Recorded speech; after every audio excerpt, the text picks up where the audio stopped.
I did that the previous times too. I found one or two people to help me setting a project up.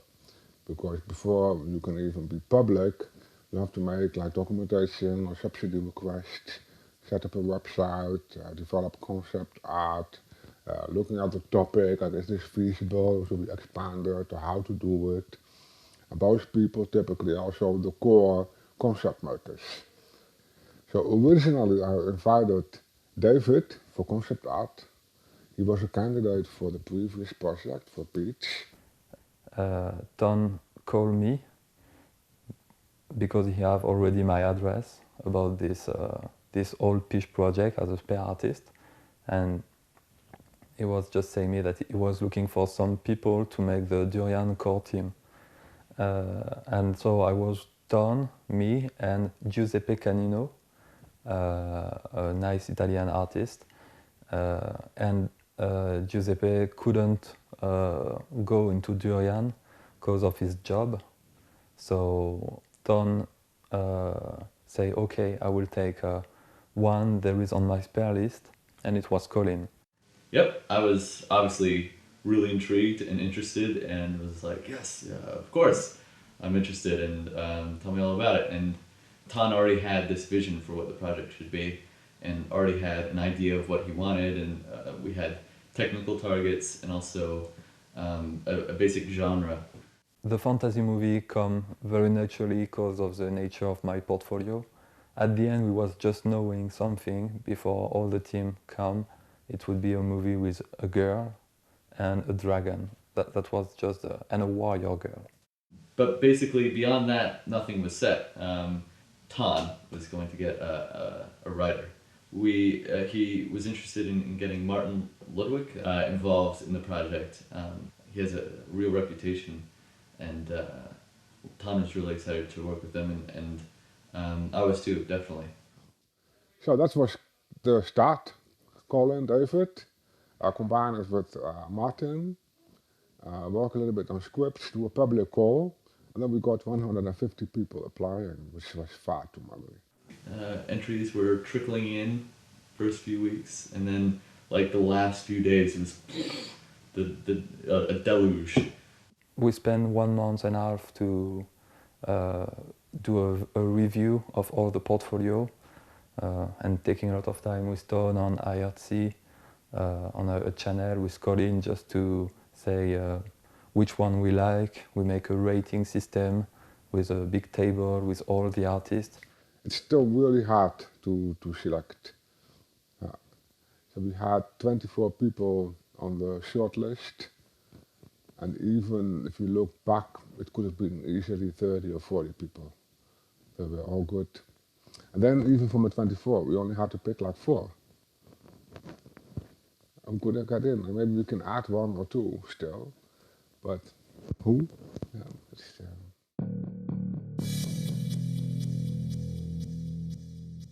Making the switch to Blender 2.5 full-time is taking a fair bit of getting used to. Partially because of the bugs and certain things aren't finished, but partially because I'm just very used to the older interface. We're kind of getting all the frustration, working in a production with tools that are still growing. The first couple weeks were pretty difficult. And that's kind of scary because we have, the developers are working really, really, really hard, but there's only so many of them, and each of them only has so much time. When we started off, there was quite simple things were missing from Blender, things you'd expect, just buttons that artists were used to having there. So that was a problem, but we fairly quickly added them in, and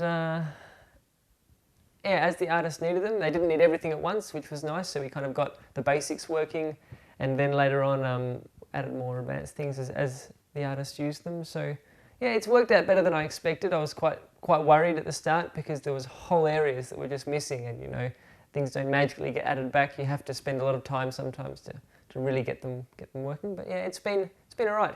Campbell and I have roughly the same role. The difference is that he focuses more on working more closely with the artists, solving day-to-day problems, while I focus more on long-term features, bigger features that might take a few weeks to complete. Oh my goodness. God. It's incredible. Campbell has added copy and paste. That's horrible, but awesome. Well, starting off with the artists, some of them hadn't really worked in this kind of environment before. They hadn't worked with developers even. They'd worked at studios and there was no option to change the software. So even though Blender was quite brought down to being quite basic, some of the artists didn't ask for things to be fixed. And we had to kind of tell them, you have to complain when things don't work. And they got the message pretty quick and they started complaining and asking for things to be added. When you're working on a feature or something in Blender, there's always an interaction with the community. That's just the way the project is structured. Within the Durian project, I'm not so much influenced by what the community wants. What I do is based on what the artists here want. Of course, I still interact with the community about bugs in the features I develop or getting it to build on different platforms and things like that. But I guess in a project like this, there's less community, there's a bit less interaction with the community than usually.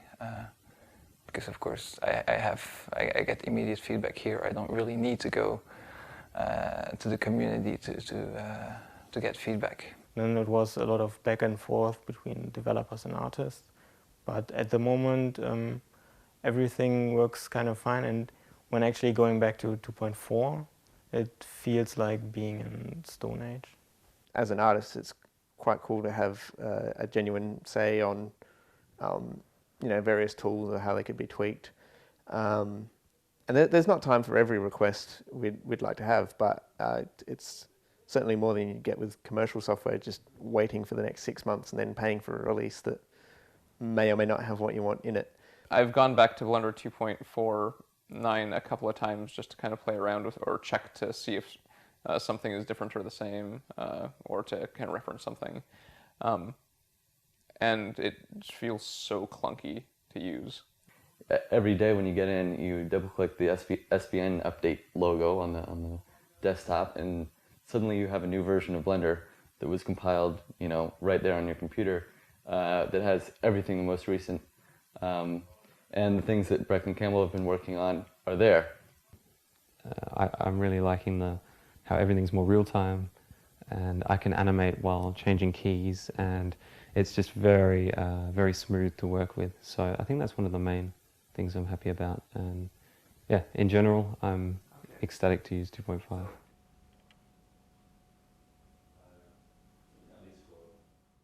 No story, maximum impact, whatever 16-year-olds like to make.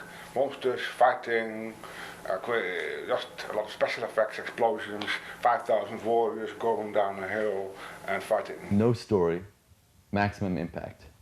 I was oblivious to this. I really care about having a solid story to tell. But at the same time, you can do that with a lot of action. But it does affect the tone of the film.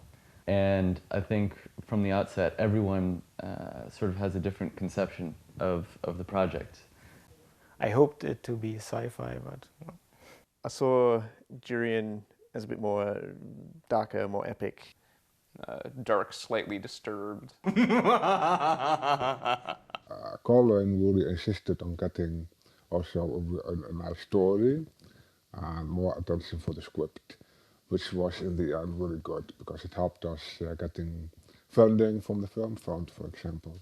I care about the story, so I can only really get behind and direct a film that I really understand and that I really like.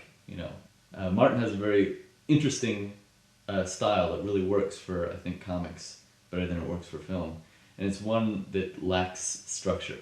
The work he was presenting us, I didn't feel like I could direct, which is the main issue. It would be a film that I'd be interested to see, but not something that I can really get behind myself. Martin couldn't really help us with this. He didn't have time to do this also, but Mostly he didn't really even like the idea. He said, why would you motivate a character? And that's, of course, if you are a 70-year-old grandmaster of the Dutch comic, you can say that, right? But for a 20-year-old beginning filmmaker, you would love to do it more in traditional ways, like with the character motivation, exposure, and then setting the conflict, and then having a quest and a resolution in the end. Those traditional things are good to hold on for a film project. So then that is how Esther got in. There were some ideas already, plot-wise, and I kind of picked the most interesting one and then brought it out from there. And there were some details in the arena and the setting that came from Martin and that we could use very well. I really prefer to work collaboratively, especially when developing screenwriting ideas. The writing I've done by myself is always more painstaking, and it's like you have to have these conversations in your own mind to get anywhere, and it's much more productive if you can just speak and bat ideas around with a real person. It turned out that we turned out to have lots of the same ideas, and we could very quickly go backwards and forwards with our ideas. And we worked with David's storyboard, with David's drawings as well, and just brainstormed on that. And then I would go home and write it out, and then bounce it backwards and forwards with Colin, and add some ideas. It was Esther that was giving a new draft of the story, and us would just comment and give feedback. And if the feedback was pertinent or no, she was doing the modification or not. So this is the process of the last few months, I think. I guess comparing the two projects, like Big Buck Bunny, I think we had the story much earlier on, and we had storyboards much earlier on. With Durian, it's been kind of a bit of a struggle to get the final story and the final storyboards. So that slowed things down a bit. It's taken us almost 6 months, I think, from the very beginning to now, to have a script that it's locked. Bam. We have a final script. Yoo-hoo! Where is the champagne? Okay. Take it out. I take that back actually, because Esther is working on the final polish, which she said that she would mail today. So anyway, we're basically there. Though it still has taken a little while to get to the point where the story is set, I think it's been worth it because this story is really good, and just getting the film funding is a really good indication that we've got something. Elephant's dream was proof that we can actually make it. Make something that looks like as if it's professional. Huh? Almost a real animation film. Wow. It was far more, it was really a technical demo. Of course with great creativity and wonderful shots and characters in it. But the emphasis was mostly on the making itself. Big Buck Bunny was already more a film with a more sophisticated story writing and storyboarding time. Great storyboarders in the team, so we could do a lot of work on that. So for Durian, the target is to make a film which is perceived as a film and not as a technical demo. So you can sit down, watch it and enjoy the little story which is being told with computer graphics. Yeah.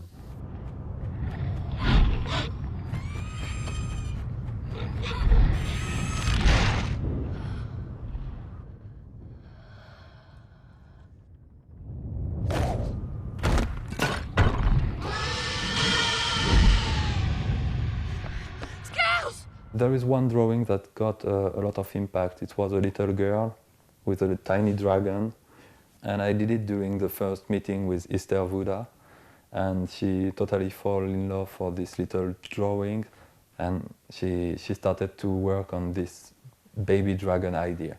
But this baby dragon idea was an original idea of Colin. It was a revision from a Martin script. Now, this idea really appealed to me. I could immediately see it. I could immediately, you know, see this whole film in front of my eyes.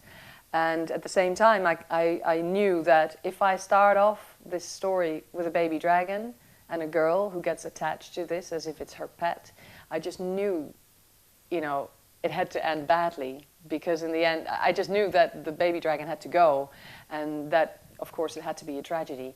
Life is about finding things and then having to let them go again. And, you know, loving something, but after a few years it falls apart, you know, and then something new comes your way. So it had different layers, the story, and I think that's what makes it nice.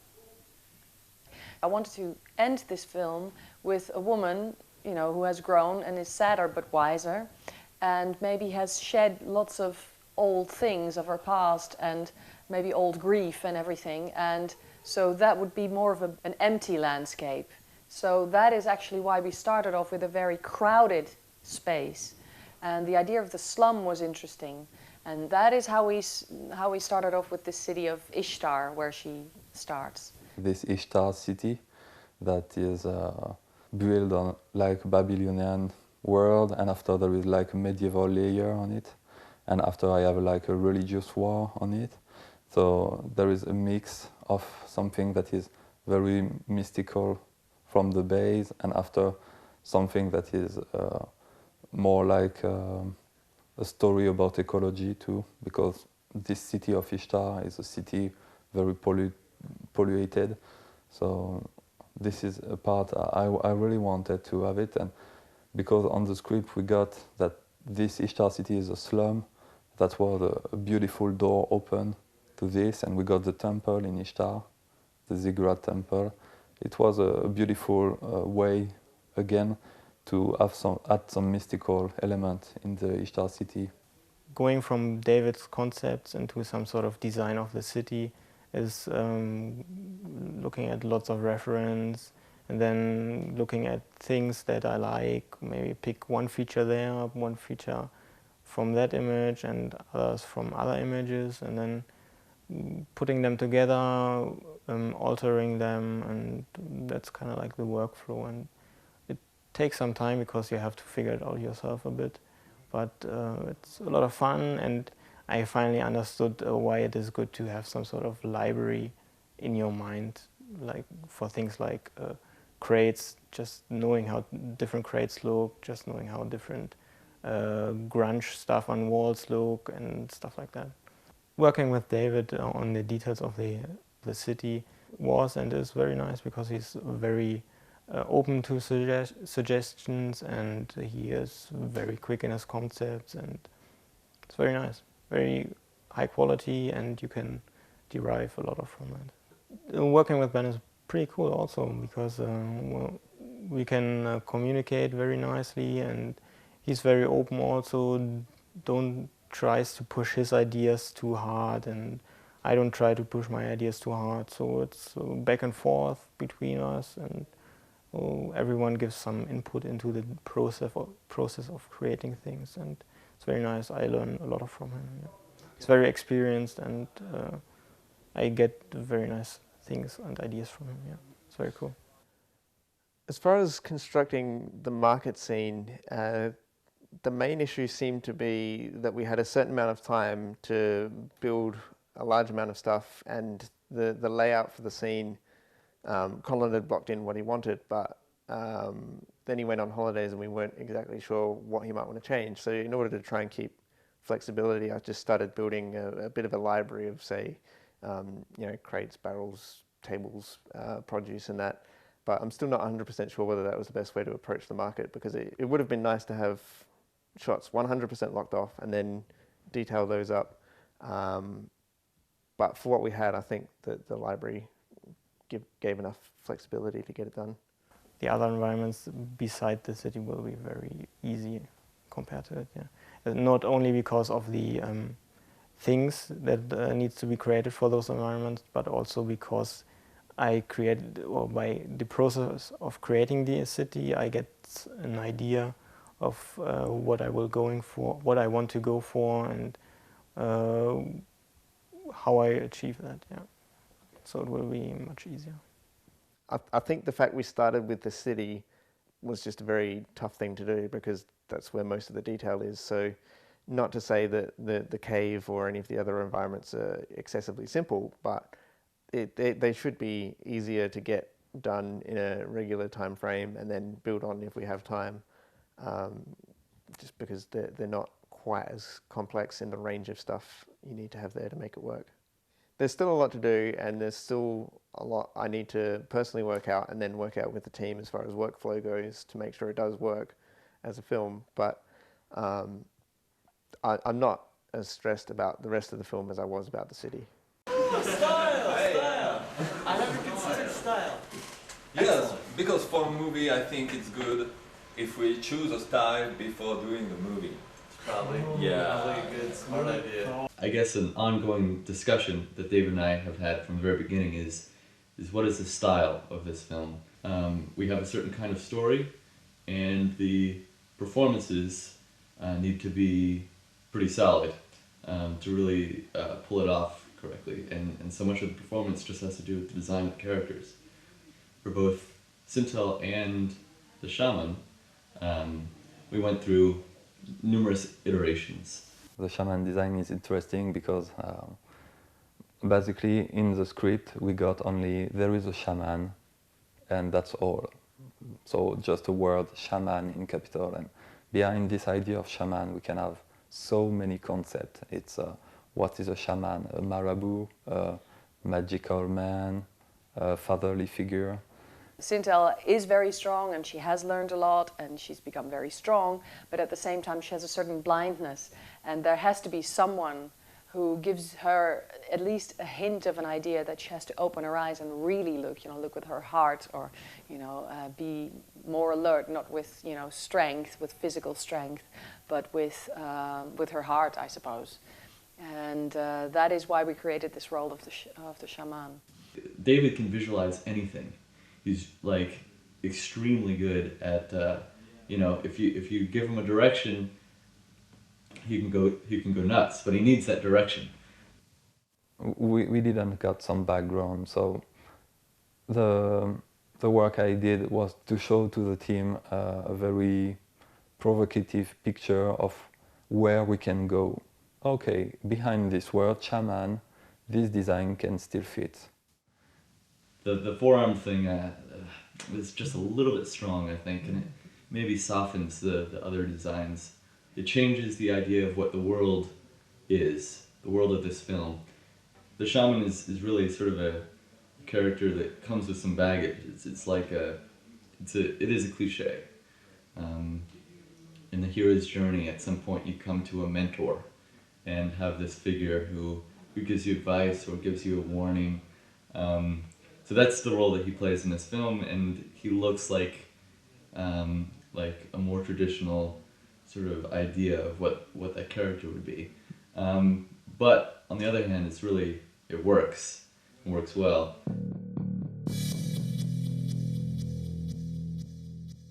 What are you going to do this week? I don't know who's going to make this. I'm going to animate.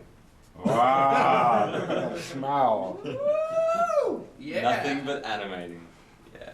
This project has a lot more work, I think. It's a lot of characters. Nathan and Colin will join in, but right now it's just me animating. I've been doing some experimentation for some new stuff, and we'll see how that turns out. I can't speak for the other people who have other responsibilities, at least in terms of rigging and animation. I think most of the features from 2.4 that we need, we already have. Now we've got an idea of the story and what it means to the characters in the story. So I think we have an idea of each sequence, what a character's feeling, how they're going to appear in terms of their emotions that they project. That's all down, and I'm feeling really good with that. Basically, I've been coming up with a shot now that we've just started animating finals, and I'll say, what do you think of this blocking? We don't even have facial animation at this point, but Colin will just say, yep, that's good, go for it, and we seem to be understanding each other on what the character's meant to be feeling, so that's going really smoothly. I don't know if that idea works, though, until I see it together. I'll work with Colin a little bit on that, how we'll tie it into the next scene. I'm quite happy to just be animating and take that away from the team's plate a bit. Nathan? Team Nathan is part of Team Animation, but he's also part of Team Nathan, which is cloth sim. Yeah, the cloth sim is interesting because we're going to have to use it pretty heavily in this project.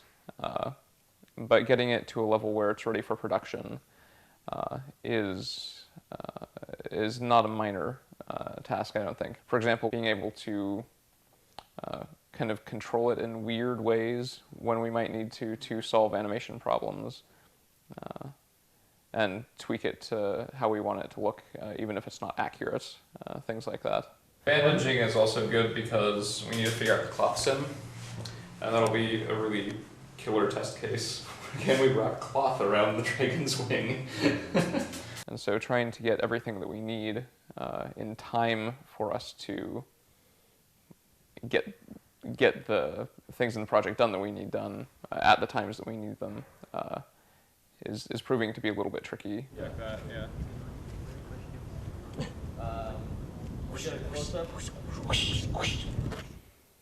Fighting scenes are still yet to be sorted out. We are going to see our great Kung Fu expert and go over all the choreography. And then we'll begin animating. But already we had a quick discussion with him one evening, and we were straight away on the same page. In fact, he was suggesting things that our initial choreography hadn't picked up on, or things we didn't realize. So I think it's going to be very exciting. We're just going to film as much as we can, and I think it's going to bring a lot to it. What they'll create in the real world, we'll be able to then take and just exaggerate it with animation. So we should be able to keep the truth of what they've created, which I think will be very powerful. I think he has a lot of ideas of how to actually stage it and film it. So he'll be working a lot with Colin, I imagine, and I'll be able to just sit back and go, okay, this is good. I'll wait until all the video comes back and we've got a rundown of each shot, and then I'll just take it from there. I think I'll just be working out the small details of the animation. I think they're going to create something fantastic.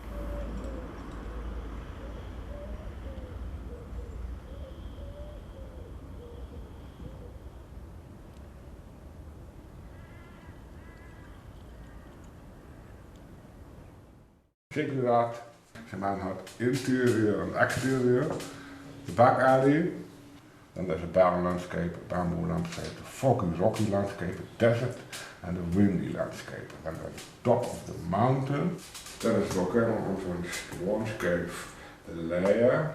That's a lot. The city is quite Maybe the Durian team act like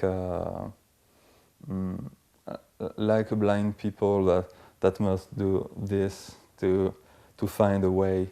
You did press F12 in the past days, or did you? Why don't you save F12s? Why don't you show that to people? Very few people understand rigging on this team to the degree that I do.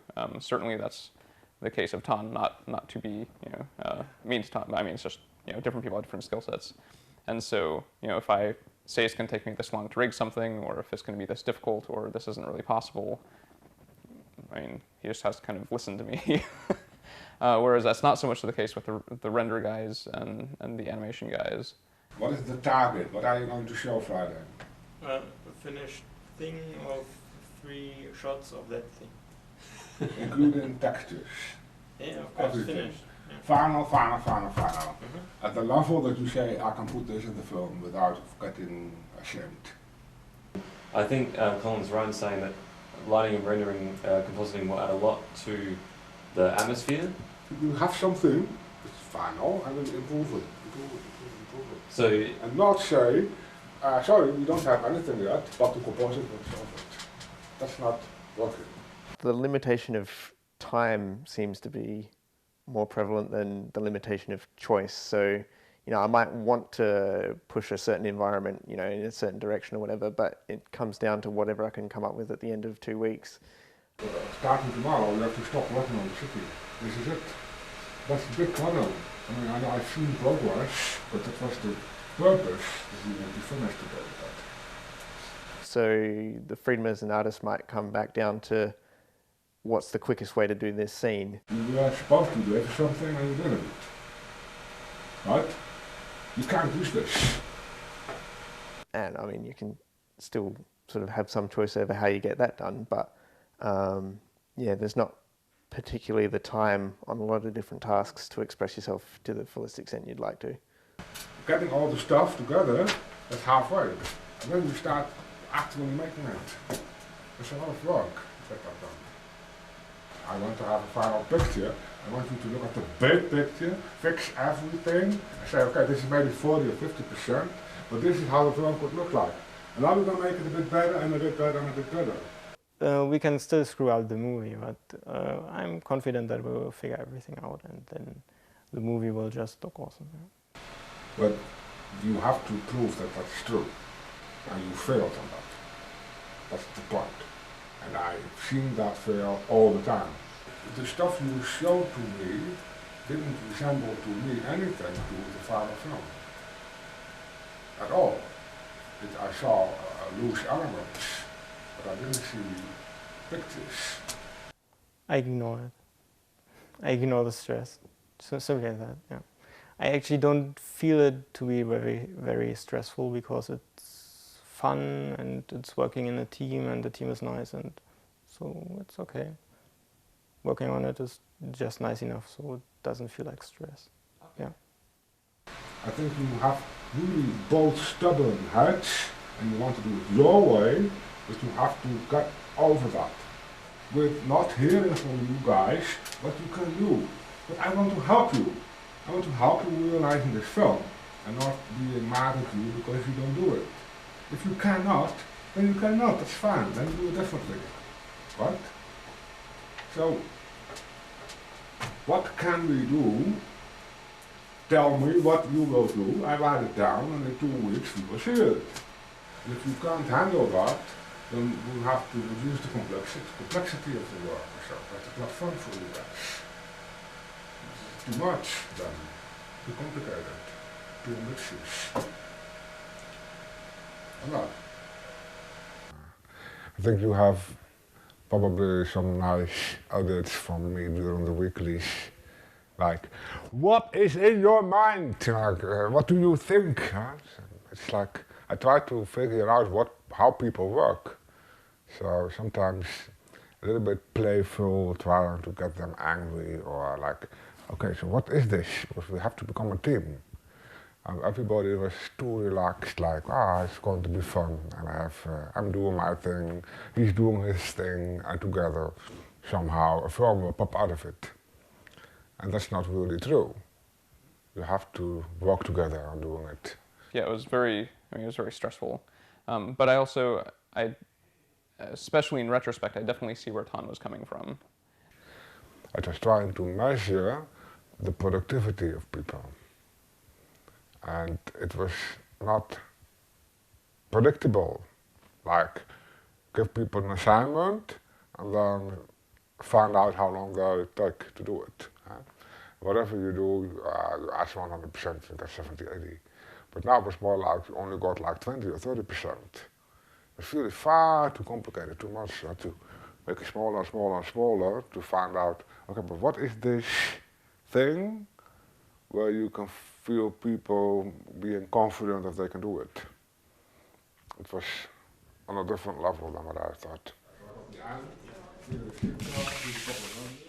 It's very hard to keep an eye out on what's important for the film. Ton has said, I should be the one worrying about quality, and he just wants to have the film done. And I think obviously it introduces some tension. The producer on the one side is thinking about the practicalities of getting it done and getting it done well, and the director is thinking about the finished film from like a story standpoint, and is pushing for all these other things. He didn't realize that we're doing 9 minutes now. I thought we were still doing 6 to 7 minutes. 9 minutes. It's a lot of animation. Well, it's the stupid story. I have a great story, but the stupid thing is, you have to tell a story. That takes time. For example, the old ziggurat scene was, I think, a couple of shots. Sintel running up, Sintel saying, excited, big dragon coming in and grabbing the baby away. And now it's at least 25 or 30 shots almost. I think the scene is wonderful, it really works perfect. You don't think it takes that much time, but it is, and you have to make it. In average, I used to say that a character second is half a day. No, I think this would be more like a second a day. I also have to shoulder a lot of the responsibility for adding a lot of these seconds. I just kind of freaked out because I was like, "There's no way we can do this with this number of people because it's just way too much." At which time I thought more people were needed from the beginning. The probability is that we have one seat full time. If you see the schedule, this line is the San Sebastian line. And San Sebastian will do ziggurat and city stuff to start with, and probably later he will do the whole cave. That's the idea. But unfortunately he had to go back for his job. Seems like it'd be cool if making movies was just really easy. Why don't we ask Ton to make it easier? It's a really good idea. He's not the one who decided on the story.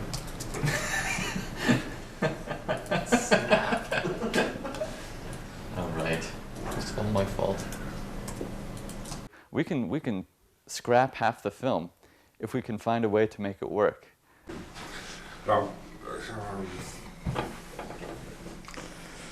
So we need more people. We need more people? I agree. It's impossible.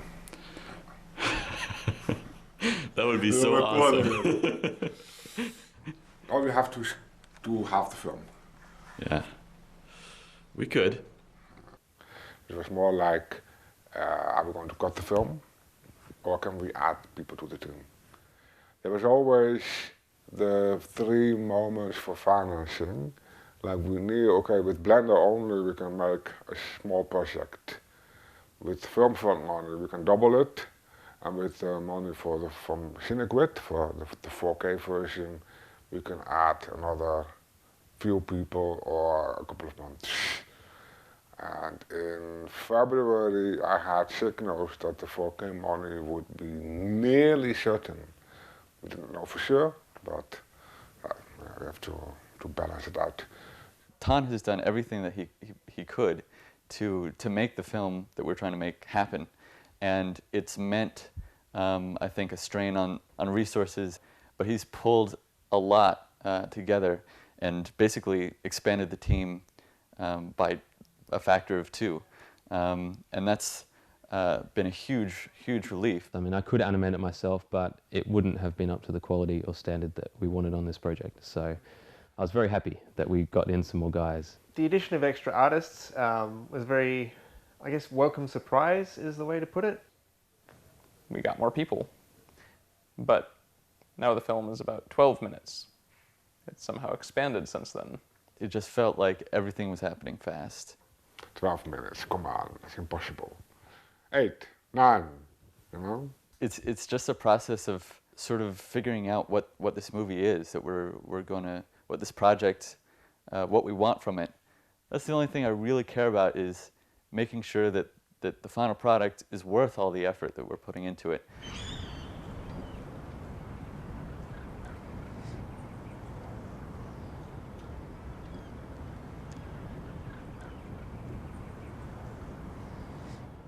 When I came over, I was really surprised to see how chaotic it really was. Everything was behind. Yeah, I was kind of thinking they'd be a little bit further on. You know, well, this is going to be a struggle. It was really like, what? Are we that far from...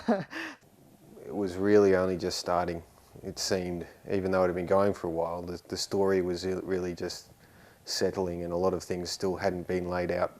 Very little was done. Very little was finished. And enormous amounts of work was was still incomplete and needed to be done. So my first reaction was just, wow, I mean, there's really a lot of work here needing to be done. So it's a bit scary, really, yeah. There were no renders on the animatic. You know the animatic, the editing of the whole movie. There were no renders. There was OpenGL renders and drawings even in some parts. So I started to panic. But also just the workflow, figure out the workflow. I had been using Blender 2.5, so I knew a bit about it, but there was still a lot I had to learn. Well, getting into a project that is already started is always a bit difficult. But for some reason here, I felt really welcome. It's, I don't know, I got the feeling that I already knew them. It's always difficult to come into a team from the outside. So it takes a couple of weeks even to just find sort of who you're dealing with, what can I do. I'm in the render team, I'm a compositor now here for Jurien, but it's not my specialty from before. So a lot of the time I have to go like, help, how do I fix this? Or I have to ask Ben about textures, which he's really good at, or ask Sunke about lighting Sintel, which he knows everything about. So without their help, I couldn't be doing this. Yeah, it takes a little while here and there to get them up to speed on what we've been doing before they got here, but generally speaking, people have been able to slot in fairly well. Having the team just expand the way it did brings a whole, it feels like the dynamic has changed enormously, and the challenges too that I personally face have changed as well. Now the animation team consists of 4 people, and so within the team, even though it's still pretty small, sort of mini teams, subgroups start to form. Everyone's got an opinion, and everyone throws around their opinions, but at some point when there's a difference of opinions, you need to have someone who's a circuit breaker. So we started doing animation dailies, and that's been very helpful, but we always make sure that whatever Colin wants goes. So if there's a difference of opinion, it's up to Colin. It's really the role of the director, of Colin, to come in, look at what we're doing and then say, okay, but you need to do this, make it a bit more flat, the lighting, make it more pronounced. And it's really Colin's role to make it all one thing. Someone has to basically get up and take responsibility for something and make it happen. And it doesn't always happen, and the team is getting a bit too big for that in a way.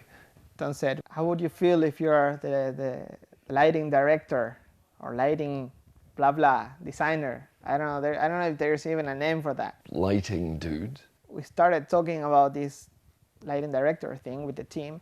They agreed, and I had to agree to. At first, I didn't feel that right about having to go and kick guys like a. I don't want him to hate me. I mean, it didn't feel right. But I think we're all learning here. So I sort of feel like the team we have now is the team that we all always should have had, or the team we should have started with, or we feel now like we're a working unit.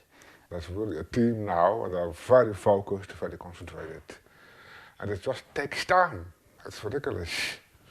But it did help to get more people in the team with the skills and the experience. And that inspires others too to be faster and more decisive. They see, hey, so you can do it in a week. Then I will try too. I think everyone is just working better now that we have, the resources, the people, and the personalities that we need to get the film done. With so many artists who need all different things, and then shifting the focus all the time, trying to work on a big feature, but while still being disturbed for doing like small bug fixes. So it's sort of, I think the most challenging is just like the multitasking. Each artist had different expectations of what the software should do and how it should work. And we would find these whole areas of Blender that didn't work properly just because we hadn't used them before and we didn't think it was important for the project at least.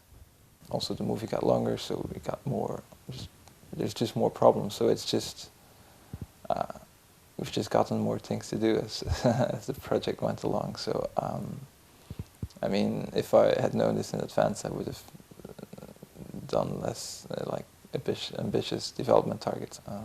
I mean, it already happened. I mean, we already had to, like the physics simulation, we already had to push it back, and then it's not going to be as good as it could be, just because there was no time for it, and there's just more stuff to do. So I know enough to know that I don't want to work on hair. It's extremely complicated, at least to do in a short time, and to do in a production environment. Like I'm sure you could develop some sort of hair simulation that looks nice in a controlled environment, but if you just give you know, all sorts of problems to it, like someone lying down, the hair colliding in odd ways, it just seems very error prone and very difficult to get it working right. So I haven't been working on the solver, we call it. I've left that to Brecht. I think we underestimated the problem, and we should have probably prioritized on it earlier. But I mean, the hair, there's different problems. Rendering it is difficult. I mean, it's notoriously difficult in computer graphics to light hair, but in Blender, of course, we don't. It's not particularly good. So in the lighting department, we struggled a lot to get it looking right. And then there's a hair simulation for moving hair. It's just we didn't have enough time to do it, and then we had to scramble to try to get something working anyway. But then if you do a quick solution, it might not actually work well, so you have to spend time on it anyway. And so it's just been. Ideally, what we should have done is really like taken the time to write a good hair simulator and test it in various cases. But now, basically, all we can do is just try to patch it up and try to get it working for us. So that's what I'm trying to do. If we cannot make a trailer, we also cannot make a film.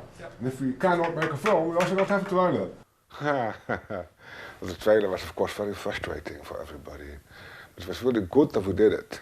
Perfect, really good. I remember the week when Tom started talking about the trailer, and we want it because we want to go to SIGGRAPH and show everybody. And he was like, okay, how much time do we need? And I had the feeling like, oh, we can do it in a week. And I felt it. If you say today, we need it next Monday, we can have it next Monday.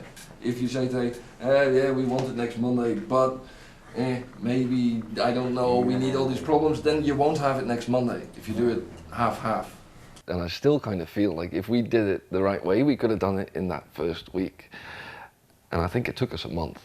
It was like the first thing where we have a goal, we've set a deadline for ourselves, although we missed the deadline, and we felt like it was doable.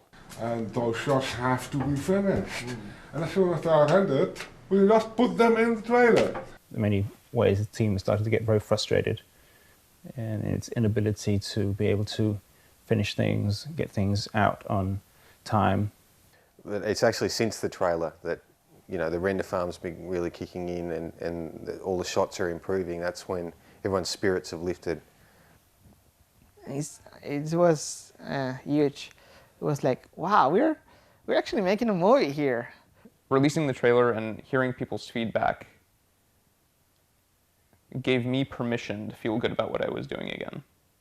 Whereas the film, it's always this sort of mass that's a little bit undefined and amorphous and just a huge sort of burden on everyone's shoulders that is always in the future. The trailer was something immediate. And also gave us a lot of feedback. So after a while, we started getting critique on the trailer. And then we thought, okay, so we're noticing 100 problems, but 90 of them are so small that you could see on an average out of like 300 odd comments, oh well, the problems that seemed to repeat themselves, people that were saying, oh, I noticed the hair, I noticed the hair, I noticed the hair. And we knew that from the beginning, I think in February or March, so we said it in the weeklies, that we have to get over this. We have to get Vano's pictures. We have to finish a shot completely. And then say, and this is it. And that's painful. When we got back the first renders of the snow fight scene, that was just such an awesome moment. I remember I walked over to Ben's computer and he had this render up there, and I was just like, that looks so good. I had no idea our movie was going to look this good. The snow scene, for example, I effectively remade it twice, but at some point you just got to take what you have and keep tweaking it, because you just can't rebuild it again. Yeah, there is a tendency to look at the detail too much, but having said that, I mean, on this project, more than any other probably, because it's so open and everyone gets to open up the files, and there's a whole community out there that are going to be looking very closely at this movie, I think there's nothing wrong with looking at the details, you know, and I don't mind obsessing over details, you know. Let's have this man smoke, real, like with smoke, puffs coming out of his mouth and the pipe, that kind of things. And it's nice, great, but it takes a week to do that. Don't have it. And all kinds of little things where you say, well, really like the baby dragon should have a bandaging around his wings in the sleeping scene. Cut. And many of those little things you have to cut to make sure we can still do it. It's probably the biggest disappointment is just recognizing that we don't have a lot of time left and we can't take things to the level of quality that we would like to and know that we could if we had more time. Though I'm not really afraid of being able to finish the animation that we have scheduled, I'm concerned about having it reach my own expectations. You have to be so careful, like, okay, we have to work really, really hard, but you have to pace yourself because you have to survive this somehow. And you can see that different people deal with that in different ways as well. It's just fun. The priority should focus on getting the characters believable. The big priority in the coming 6 weeks is getting hair. Pretty much just getting it done, I think, is the priority. I think we'll make it, but in terms of like how much we can polish, I think we can do a bit. It is a pretty exciting time in the project, and definitely I have a lot of confidence now that maybe I wasn't feeling as much even a couple months ago. So yeah, pretty excited.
And then the other guy in the kitchen is Egyptian, and he speaks Arabic. We're worried about Miss Lindsay. So basically, he has to do everything. Hello!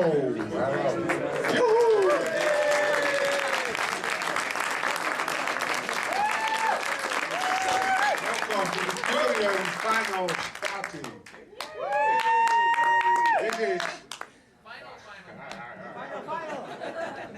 Well, this is not the premiere, it's a pre-premiere.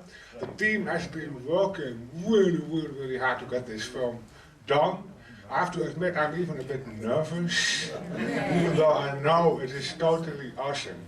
I mean, you have to keep in mind the film is not finished, but it is like 99% finished. We will tweak some light, there will be some render errors fixed, Jan will do a final mix on things, but the music is there, mostly. The sound editing is there, mostly. And the picture is there. So, one more thing, we will put a camera in the corner there, because you are a test audience. That means when you start laughing at the wrong moment, you know that there's something wrong with a specific shot. I hope you don't forgive us to lose that material. We might even put it, if it's really good, on the DVD for people. And one other last thing, to all the pirates and people who love to make pictures of the film and put it on the web. I mean, I know we are all into freedom and spreading everything, but I would appreciate it if you leave that to us to post it. We have a deal with the Dutch or the Netherlands Film Festival to have a premiere officially in September, which allows us to fix the next 6 weeks a little bit in the film to have it totally good. So I hope you appreciate this pre-premiere, and we talk in 1 hour to hear what you thought about it. Thank you.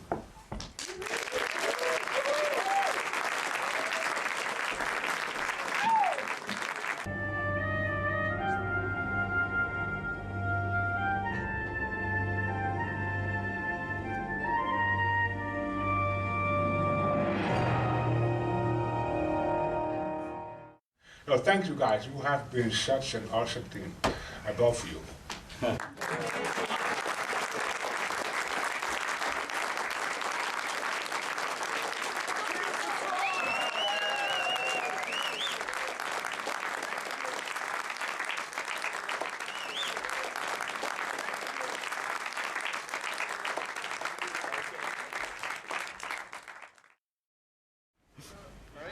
And action. Move forward. Something I did for Lee might be of interest to you, but I mean, it's just What brings you to the land of the gatekeepers? Coffee, coffee, coffee, coffee, coffee, coffee, coffee. You're a closer than you know. Oh yeah. There we go. Oh yeah. What should be prioritized in this production? Sorry. What should be the priority in the production for the coming 6 weeks? I don't understand the word. The what? The priority. Priority. The priority. Oh, the priority? Yeah. What will be the priority in the next 6 weeks? Wondering. Huh? What do you mean?